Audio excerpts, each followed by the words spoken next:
this is my belief and what I've been trying to tell people in Washington, which is if you thought social media censorship was bad, this has the potential to be 1,000 times worse. And the reason is social media is important, but at the end of the day, it's quote, just people talking to each other.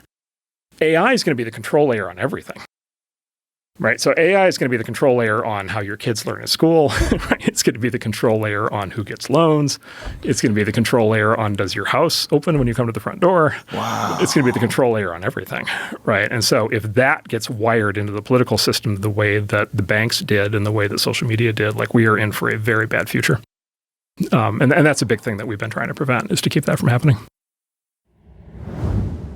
Welcome back, friends. Welcome back to the Corbett Report. I'm James Corbett of CorbettReport.com, coming to you, as always, from the sunny climes of Western Japan, here in March of 2025, with episode 473 of the Corbett Report podcast, Algocracy, Government for the New World Order.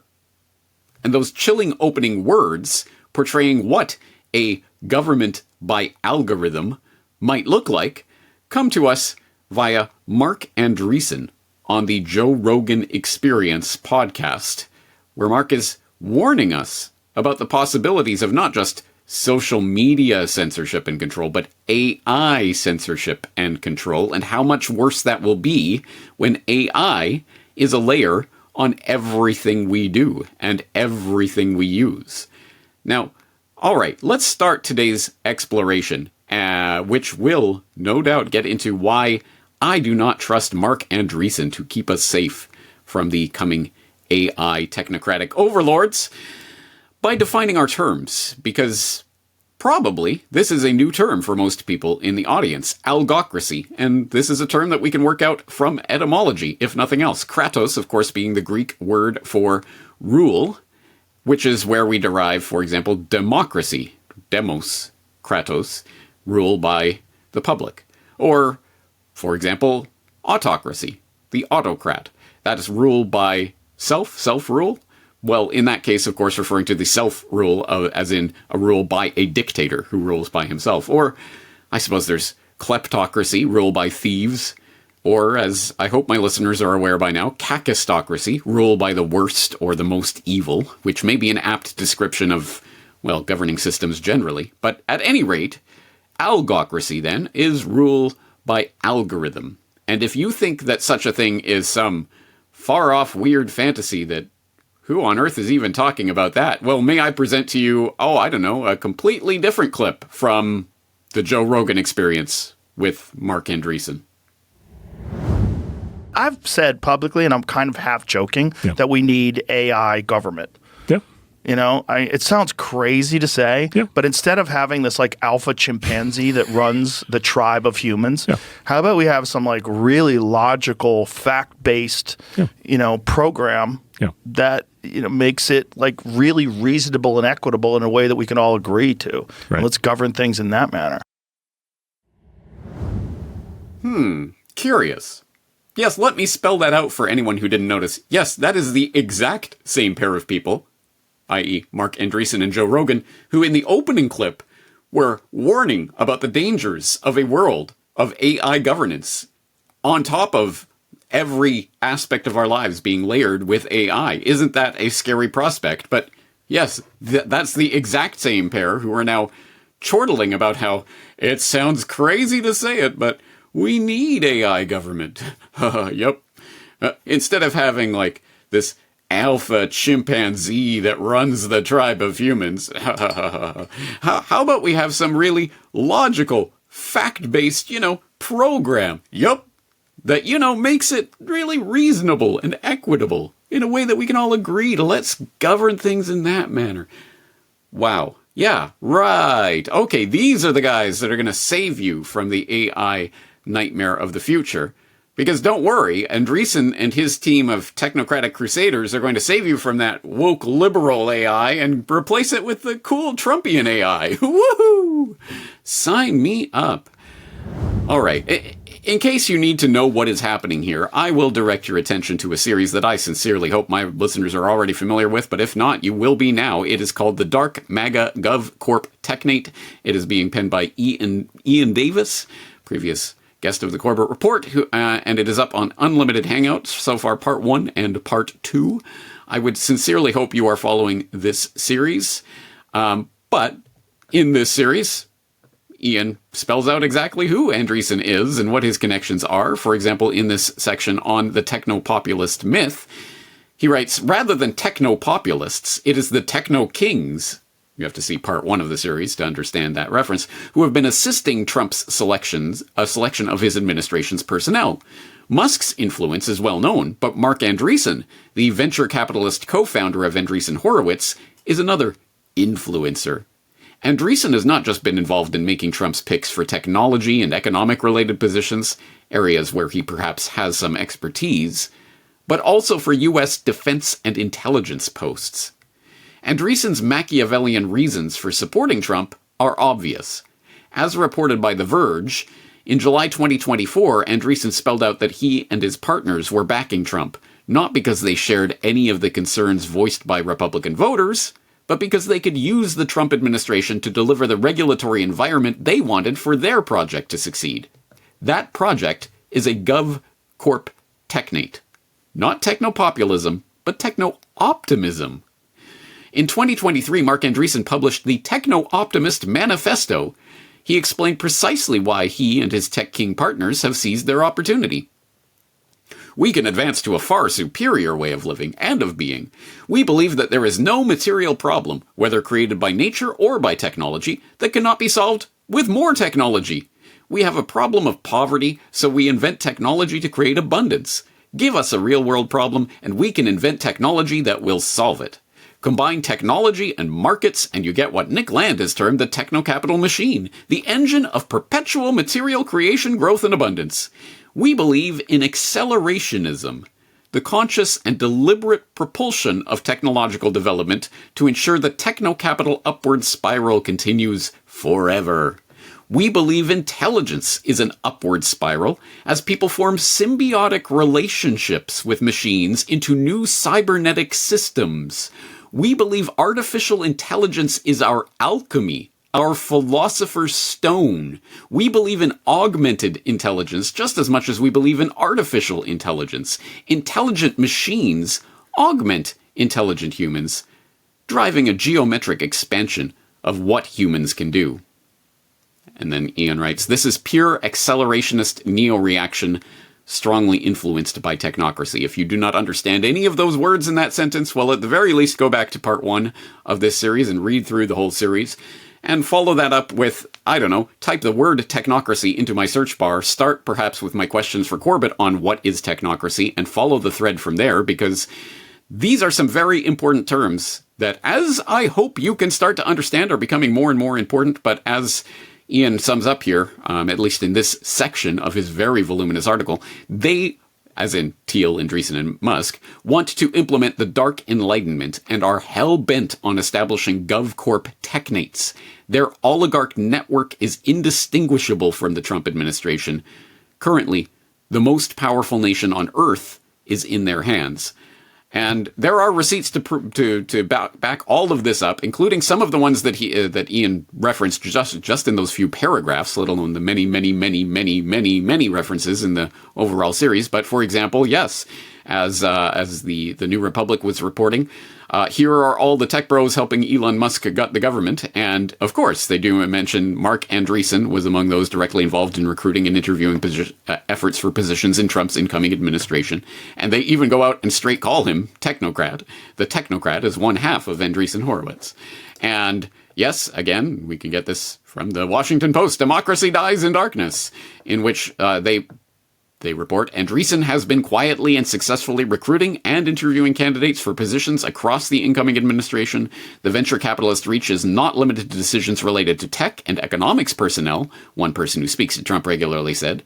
Andreessen has also advised the incoming administration on candidates for posts at the Department of Defense and intelligence agencies, that person said, and you can read more on that in that article. And why on earth would we not trust this wonderful technocratic venture capitalist who is out saying that AI is their alchemy and philosopher's stone and they're going to augment humans into cybernetic systems? Why wouldn't we trust someone like that sitting there at the heart of the Trump administration directing who will populate various agencies? Well, some indication of that might come from this Verge article on the moral bankruptcy of Mark Andreessen and Ben Horowitz. Two of Silicon Valley's famous venture capitalists make the case for backing Trump, that their ability to make money is the only value that matters, and it dissects an edition of the Ben and Mark Show, the podcast that they do together, where they laid out their reasons quite stunningly and quite out there in the open, the exact reasons that they want to be sitting there at the heart of government, directing government agencies, is so that they can ensconce themselves more deeply in the process of governing over individuals and ultimately the planet itself. In order to bring about their techno-optimistic agenda, guys. It's not technocracy, and it's not rule by technocrats. No. It's techno-optimism. They're going to make the world a better place, and why wouldn't you trust them? All right, I trust that you, being well-informed listeners of the Corbett Report, will already have something of a suspicion that this might not be a good thing. But, I mean, come on. This is all just highfalutin sci-fi talk. It's not like anyone is actually, at the moment, implementing AI at the heart of government. Right? And now shifting focus to Elon Musk, the Tesla CEO and head of Doge has made all sorts of headlines this week. The latest is his push to incorporate artificial intelligence for running federal departments. After firing tens of thousands of federal employees, Doge now demands the remaining to explain their weekly accomplishments via email. Now, Musk is using AI to process the email responses and determine who should remain employed. Doge has also rolled out an AI chatbot for federal workers that is being reportedly used for carrying out general tasks. According to reports, employees are using the Doge chatbot for drafting emails, creating talking points, and summarizing drafts. Meanwhile, the State Department is planning to use AI to scan social media posts of visa holders residing in the U.S. to identify if they support terror groups like Hamas. Yeah. Newsflash for anyone who didn't catch it. The AI algorithmic overtaking of government agencies is already underway thanks to co-president Elon Hipster Soros Musk. Well, anyway, we can follow the thread of this cookie crumb trail from a variety of stories. First, coming at the very beginning of February, Elon Musk ally tells staff AI first is the future of key government agency, which notes that in a Monday morning meeting, Thomas Shedd, the recently appointed Technology Transformation Services Director and Elon Musk ally, told General Services Administration workers that the agency's new administrator is pursuing an AI-first strategy, which was followed up a few days later by this. Elon Musk's Doge is feeding sensitive federal data into AI to target cuts.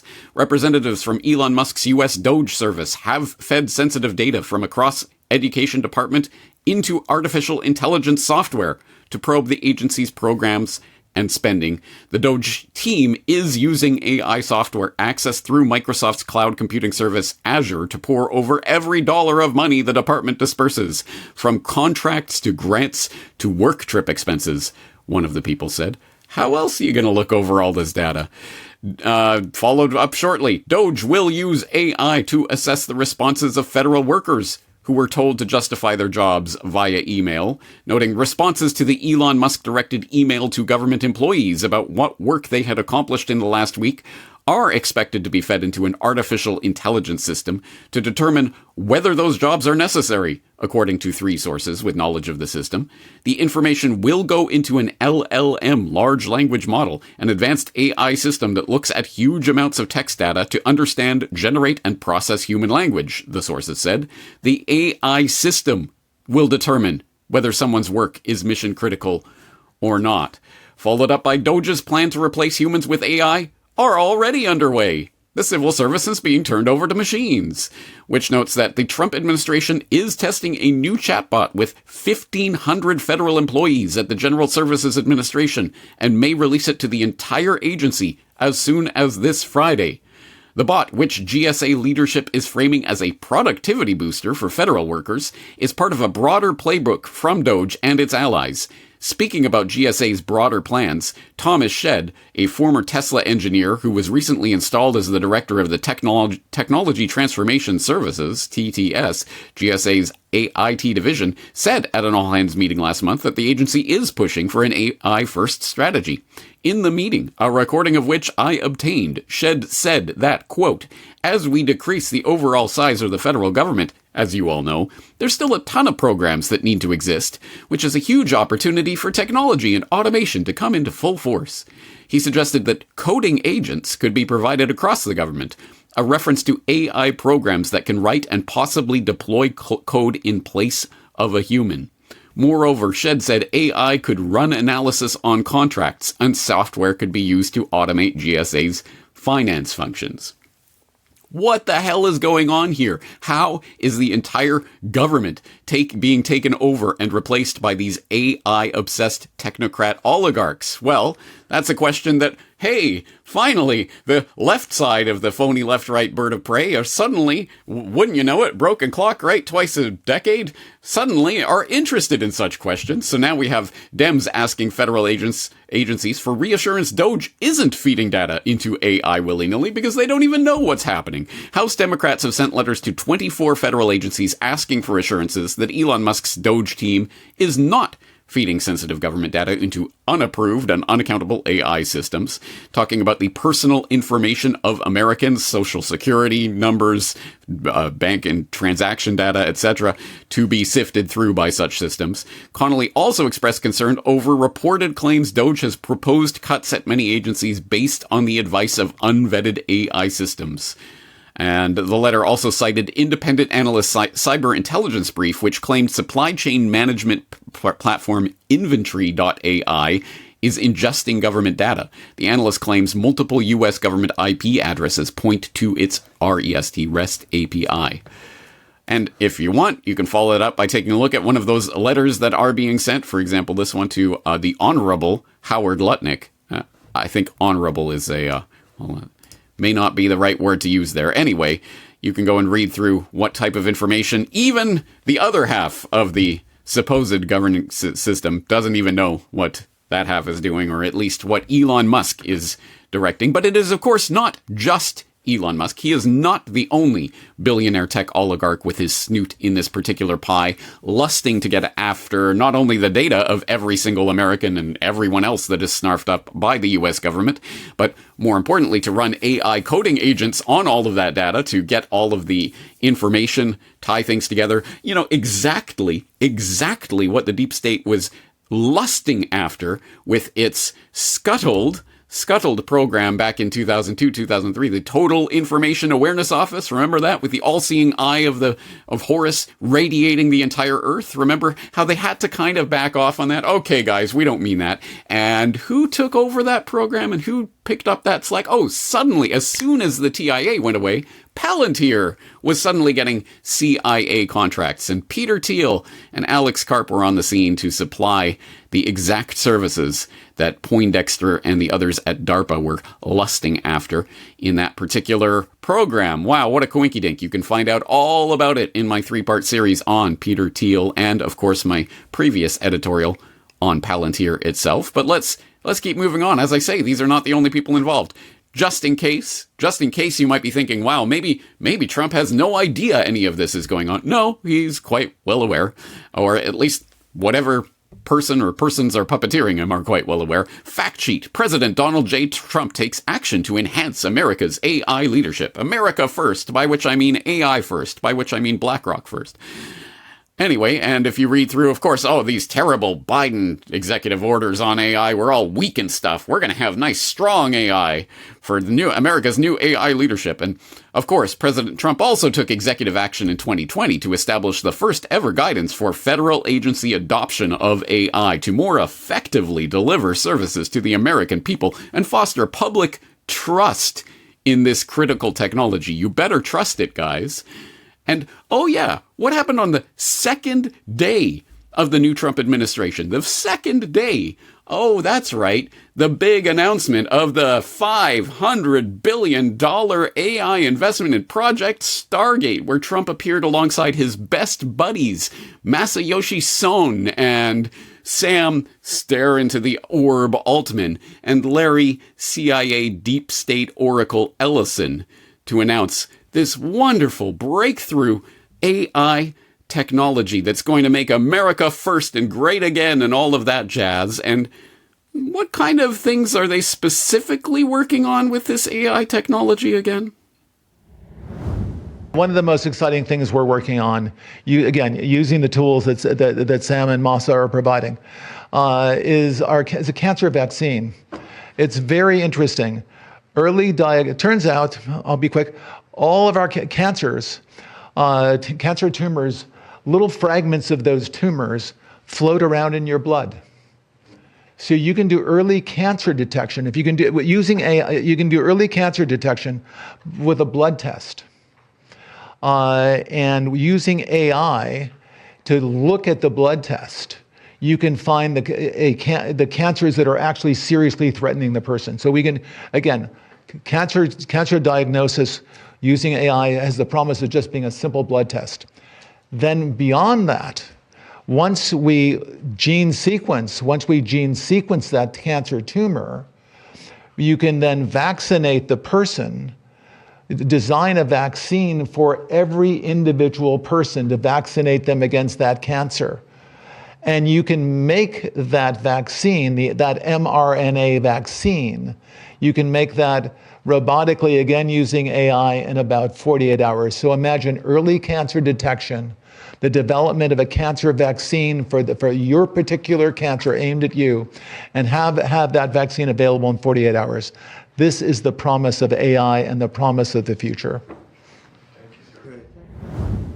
Shocking, I know, that Mr. Warp Speed Magajab, the president who bragged that the COVID vaccine was the greatest accomplishment of his administration, would have these AI hucksters up there telling us about the marvels of AI engineering, of the next generation of mRNA vaccines or genetic interventions. Wonderful. How could this go wrong? And in case you think that this is all some 5D chess maneuver, guys, don't worry. Trump, who introduced the mRNA, approved Operation Warp Speed to warp speed those jabs right into your arms. He's really against these things, guys. No, he is not. Bill Gates on Trump meeting. Frankly, I was impressed. From January 17th of this year, billionaire, philanthropist, and Microsoft co-founder Bill Gates reflected on a recent dinner he had with President-elect Trump in an interview with the Wall Street Journal, saying he was impressed by the former president. And during the dinner, Trump reportedly got pretty excited as they discussed the potential development of a cure for HIV and polio mitigation efforts. He, in the COVID days, accelerated the vaccine innovation, Gates said. So I was asking him if maybe the same kind of thing could be done here, and we both got, I think, pretty excited about that. Yay, guys! AI-engineered mRNA vaccines coming right up, courtesy of Trump's good buddies like Larry Ellison. Yes, the same Larry. Don't worry, guys. AI will be surveilling you in the bathroom, so policing will improve. Ellison. Yeah, that Larry Ellison. Look it up. True story, in case you haven't seen that clip. But let's not dwell on the ancient past of 2024 and things that Larry Ellison was saying about what AI would do and how it would transform government then. No, we can go much more recent than that, specifically 2025, February of 2025, when he appeared at the World Government Summit. Yes, the same World Government Summit that Elon Musk, co-president Elon Musk, appeared at to talk about how he was White House tech support, AI first tech support for transforming the U.S. government into an algocracy. Well, Larry Ellison was there too, and he was being interviewed by Tony Blair. Yes, good old ex-Prime Minister Tony Blair, emanating his evil energy from the World Government Summit stage. And they were talking about the wonderful ways that AI can transform government as long as governments around the world just feed all of its citizens' data into the AI beast. Tell us a bit about what, because you're right at the forefront of this revolution, what it means for what government should do in terms of its digital infrastructure, digital ID, data centers, and so on. In other words, if AI is really this great, how do I take advantage of it? Because the impacts are enormous. And it's very interesting because almost no one is talking about that. Everyone is talking about, and I will answer the question in just a second. Everyone's talking about these fantastic NVIDIA chips that allow us to build these huge AI models, how the data centers, Oracle's building a 2.2 gigawatt data center that costs between 50 and soon $100 billion to build these data centers and train these models. Because these models are so expensive, you won't build your own as a rule. There'll be a handful of these models. The question is, how do you take advantage of these incredible AI models? And the first thing a country needs to do is to unify all of their data so it can be consumed and used by the AI model. Everyone talks about the AI model, and they are astonishing. But how do you provide a context? I want to ask questions about my country. What's going on in my country? What's happening to my farmers? I need to give it my climate data. Now, it probably has your climate data already, but I need to know exactly what crops are growing in which farms, and to predict the output. So I have to take satellite images. I have to take those satellite images for my country and feed that into a database that is accessible by the AI model. So I have to tell the AI model as much about my country as I can. You tell part of the story with these satellite models. You give it a huge amount of information. You tell it where roads are, where borders are, where your utilities are. So you need to provide a map of your country for the farms and all of the utility infrastructure and your borders. All of that you have to provide. But beyond that, if you want to improve population health, you have to take all of your healthcare data, your diagnostic data, your electronic health records, your genomic data. And in the Middle East, in the UAE, for example, they're incredibly rich in data. They have a lot of population data. The NHS in the UK has an incredible amount of population data, but it's fragmented. It's not easily accessible by these AI models. We have to take all of this data we have in our country and move it into a single, if you will, unified data platform. So we provide context. When we want to ask a question, we've provided that AI model with all the data they need to understand our country. So that's the big step. That's kind of the missing link. We need to unify all of the national data, put it into a database where it's easily consumable by the AI model, and then ask whatever question you like. There we go. Trump's best buddy, Larry Ellison, talking about the ways that AI will be wonderful and transform government as long as it can snarf up every piece of data that any government has on its citizens, its country, its technology, its infrastructure, everything. Just put it all into the AI beast, and then you can ask it anything, and it will tell you the answers and tell you what to cut and tell you what to do. Algocracy. Wonderful thing. All right, what does this look like then? Once we feed all of this data into the maw of the AI behemoth that is being erected before our very eyes, what will be done with that data? What can be done? How can we make the world a better place through the loving embrace of this technology? Well, I don't know. How about, let's imagine some sci-fi fantasy world where you have, of course, video surveillance cameras up everywhere.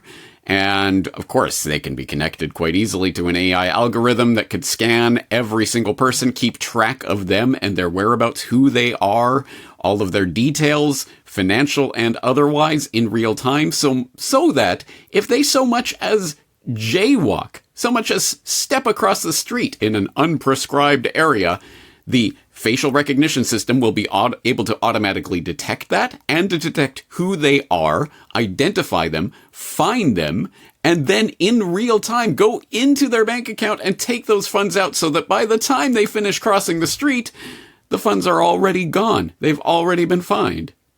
Psst, I know, that's sci-fi dystopian nonsense. That Big Brother 1984 stuff, that's not really happening in reality, right? No, wrong. It's not only already happening, it's been happening for the better part of a decade. Well, you jaywalked and you had facial recognition. This is the craziest thing. I actually got this. Yeah, so I was jaywalking in Nanshan, and all of a sudden I got a fine to my WeChat. Was it instant? It was about 20 seconds after, I guess. And I had money in my balance, it just went straight out. And this is just the most incredible thing. It just came straight out. Didn't even authorize it. And that was incredible. That's crazy. It's true. Try to jaywalk in certain parts of Shenzhen, and the government's facial recognition will spot you. There's even a board of shame showing the faces of recent offenders. I'm surprised and very, very worried that they have your face in the facial recognition. They have everyone's, though. I mean, when you go across the border, they take that picture. Yeah, exactly. Yeah, so it's all in the system. They know where you are. That's scary. Oh, okay, yeah. It has already been happening for years now. But, that's in China. I mean, of course, the Chi-coms are going to be doing that kind of stuff. But in the land of the free, wherever you happen to think that might be, in the land of the free, they can't do that. A government can't just arbitrarily swoop in and decide to confiscate people's bank funds, right? Oh, right. The Canadian truckers. All right. Well, yeah, okay. I mean, I guess it can happen, but that was a big rigmarole, a big legal thing, Emergency Powers Act, and they had to go to the banks themselves and coordinate this massive effort and use regulatory powers and all this sort of stuff. I mean, they couldn't just reach into the bank account and just scoop the funds out. I mean, that would be crazy. Can you imagine if there was someone, say, some technocratic billionaire oligarch who happens to be the co-president of the United States right now, who had the means, motive, and opportunity to create some sort of everything app, a WeChat for America and the rest of the world, which will combine all aspects of your digital identity and persona, exactly as Klaus Schwab was saying is going to happen in the Fourth Industrial Revolution. All of your data, your digital ID, your finance data, your social media history, who you talk to, where you go, all of that together in one convenient little app. But thankfully, we don't have to worry about that, right? Possibility of Twitter becoming kind of a super app with payments included, maybe perhaps even Doge or something. This seems to me, based on your work with David at PayPal, like a pretty brilliant idea. What's the vision there in terms of if you were able to buy it, perhaps at the right price? What would it look like if I could at Jason to at Elon Musk, $10 or something if we were splitting a check or something? Sure. Well, for those that have used WeChat, I think WeChat's actually a good model. If you're in China, it's basically, you kind of live on WeChat. It does everything.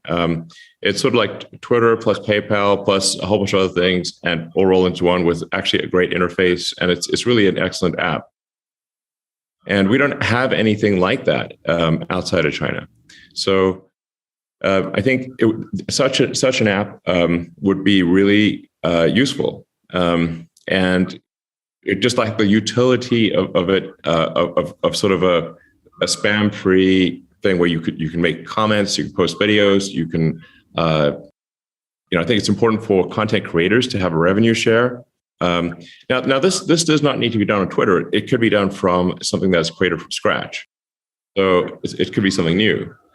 So really, but I think this thing needs to exist, whether it is converting Twitter to be the sort of like kind of all-encompassing app that, like I said, everything from digital town square where important ideas are debated, maximally trusted and inclusive, and at a point where you sort of have a high trust situation, then payments, whether it's crypto or fiat, can make a lot of sense.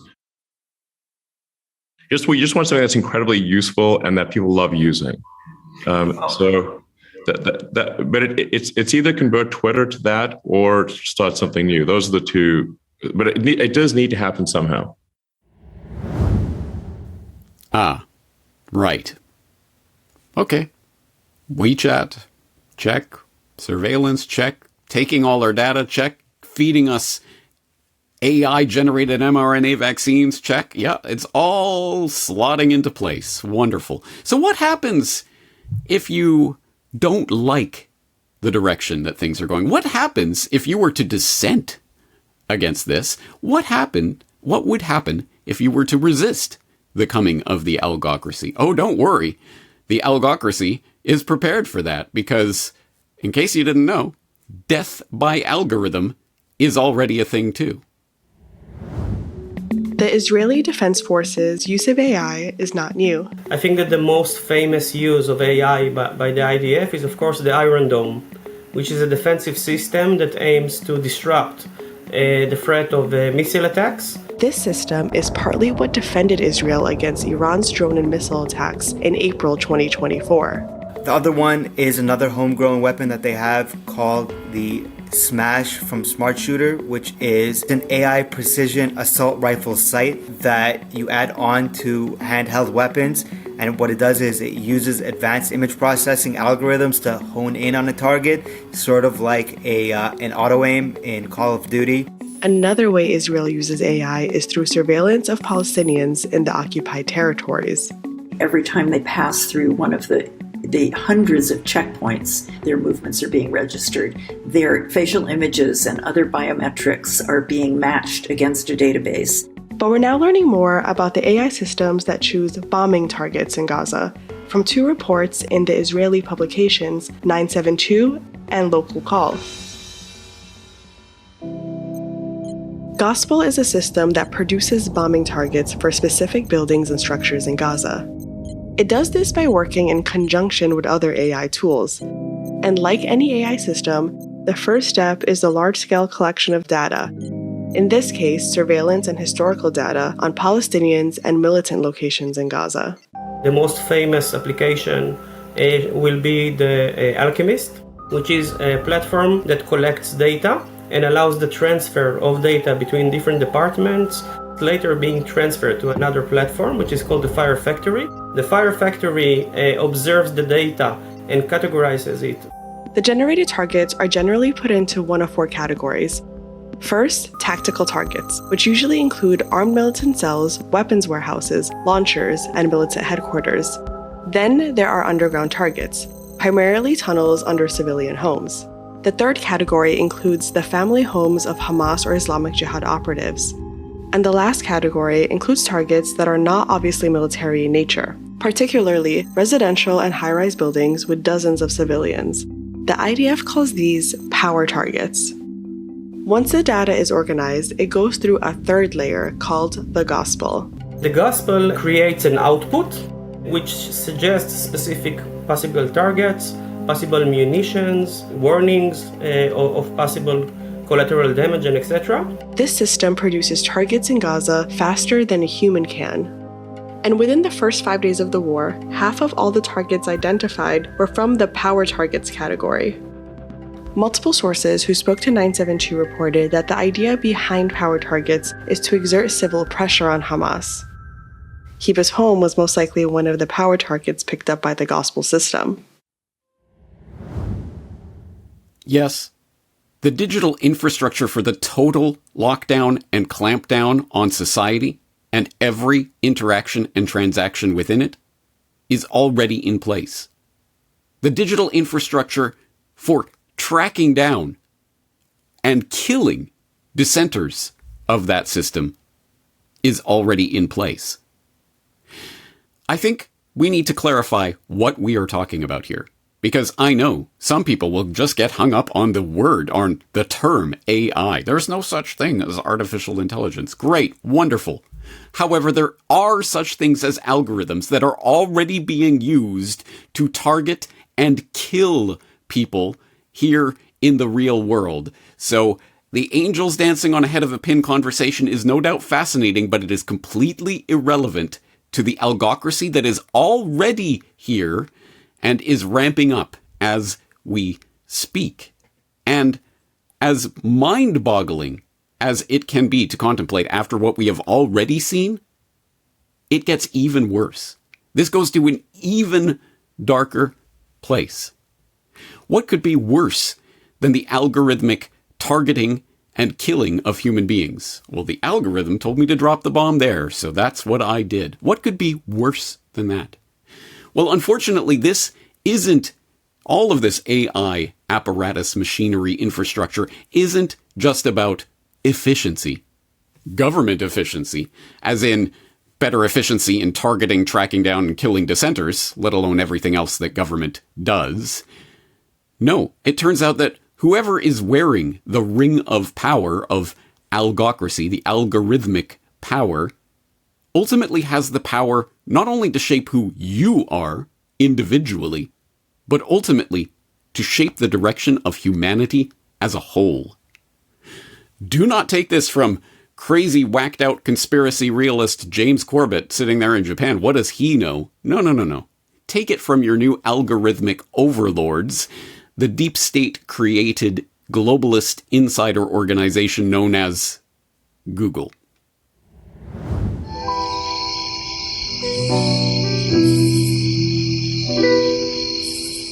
Initially, the notion of a goal-oriented ledger may be user-driven. As an organization, Google would be responsible for offering suitable targets for a user's ledger.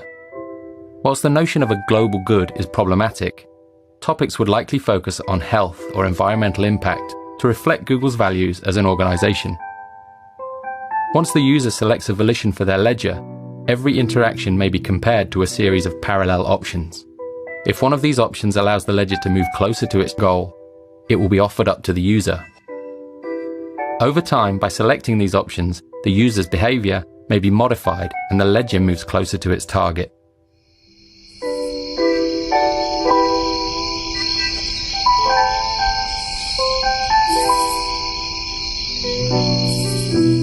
As this line of thinking accelerates and the notion of a goal-driven ledger becomes more palatable, suggestions may be converted not by the user, but by the ledger itself. In this case, the ledger is missing a key data source, which it requires in order to better understand this user.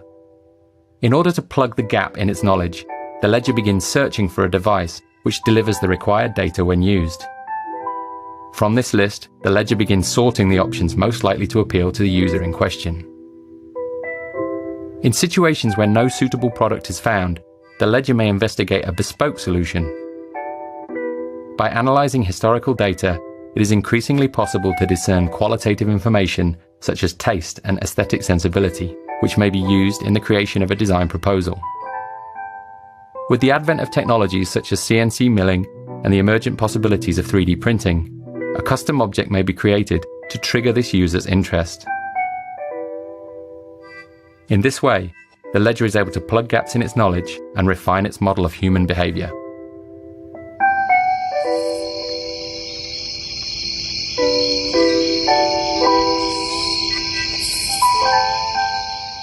User data has the capability to survive beyond the limits of our biological selves, in much the same way as genetic code is released and propagated in nature.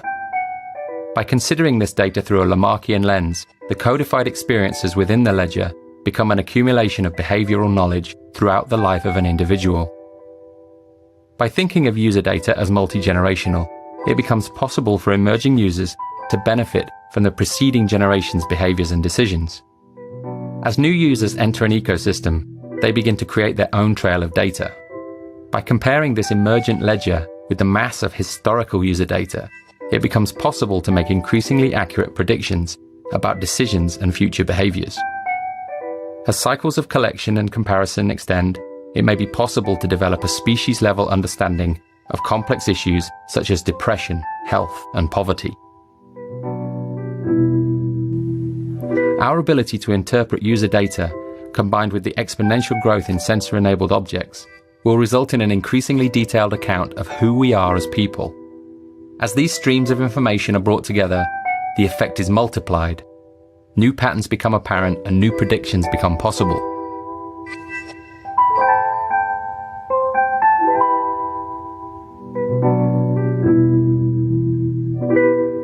Since the 1970s, huge efforts have been made in sequencing the human genome. Today, after many years of research and billions of data points, that sequence is known. By adopting a similar perspective with user data, we may begin to better understand its role. Just as the examination of protein structures paved the way to genetic sequencing, the mass, multi-generational examination of actions and results could introduce a model of behavioral sequencing. As gene sequencing yields a comprehensive map of human biology, researchers are increasingly able to target parts of the sequence and modify them in order to achieve a desired result. As patterns begin to emerge in the behavioral sequences, they too may be targeted. The ledger could be given a focus, shifting it from a system which not only tracks our behavior, but offers direction towards a desired result. We are at the very beginning of our journey of understanding in the field of user data. By applying our knowledge of epigenetics, inheritance, and memetics to this field, we may be able to make mental leaps in our understanding, which could offer benefits to this generation, to future generations, and the species as a whole. I sincerely hope that people understand the gravity of what is being put out there. And by the way, that video is nearly a decade old now, but there it is, from the horse's mouth itself, the plan for the engineering of humanity. And the things that such algorithmic control would be capable of we are barely capable of understanding, grasping the significance of this.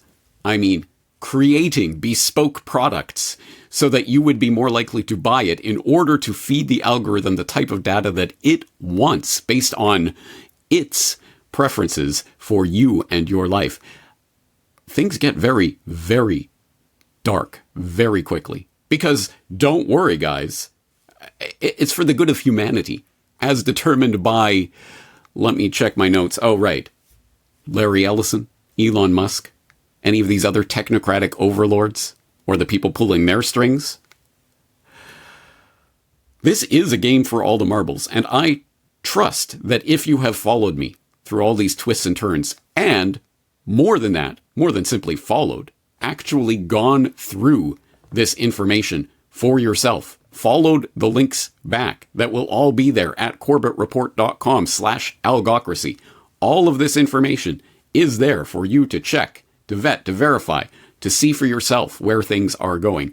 But I trust that once you do so and you realize I am not lying to you, that this information is all out there and it does add up to this coming new governing paradigm for the new world order that we're goose-stepping into, you will understand the severity of this situation. But that's only half the battle, maybe not even that. Because, as always, the real operative question is, what do we do about this? What do we do with this information? And unfortunately, I am not going to provide you with the simple 3-step solution to solving all these problems in the next 10 minutes. No, unfortunately, I don't think it's going to work like that. Now, I suppose there is the simplest solution. Just ditch all technology whatsoever. Just don't feed the algorithms any information. Just go completely off-grid. And if you can accomplish that and thrive, good on you. I certainly wouldn't dissuade you from that. However, I can't even persuade even people, fellow people in the independent media, not to use Twitter.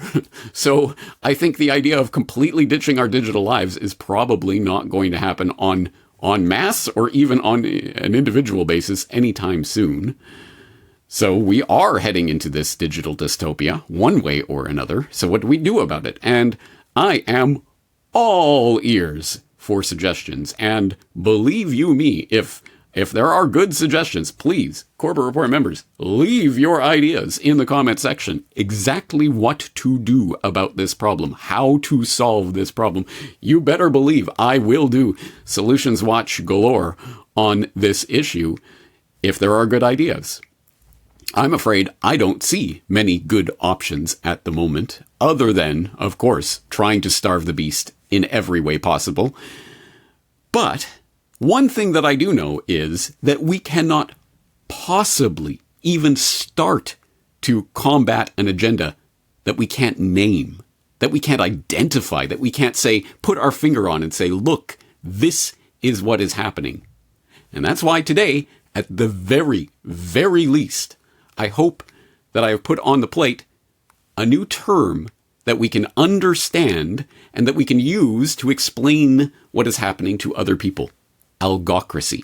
I have a feeling this will be an important word for all of us going forward. So, as I say, all of the notes to all of the resources that we have gone over today will be at corbettreport.com/algocracy. And as I say, Corbett Report members wholeheartedly encouraged to log in and to leave your suggestions in the comment section. I am all ears, as I'm sure everyone else is as well. But that's going to do it for today's exploration. I'm James Corbett of CorbettReport.com, thanking you for investing your time in this incredibly important subject, and looking forward to talking to you again in the near future. The Deep State. False flags. 9/11 truth. The Federal Reserve. Secret wars and hidden histories. Fake news. Medical martial law. Ceaseless propaganda. James Corbett. Reportage. Essays on the New World Order. Available where books are sold. Until they're not.